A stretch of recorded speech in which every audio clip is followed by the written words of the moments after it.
Manufacturing entry in Tally. So how to do auto manufacturing? So once you make the sales invoices, how we can do the auto manufacturing in Tally. So while making invoice itself, when you make invoice, sales invoice, and here comes the item name, the finished goods name, location, quantity, rate.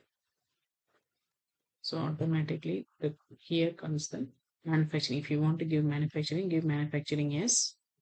So what are the items you are consuming for this particular production? So I'm taking like 10, this cost, this one, 9, and I'll take 12.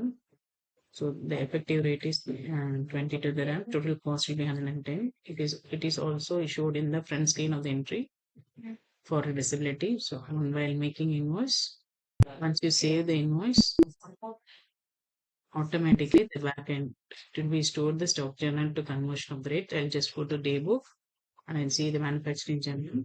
So for which party we made the entry and what are the items we have consumed and the what are the item we produced it is coming and what is the profit for this manufacturing it will be listed over here.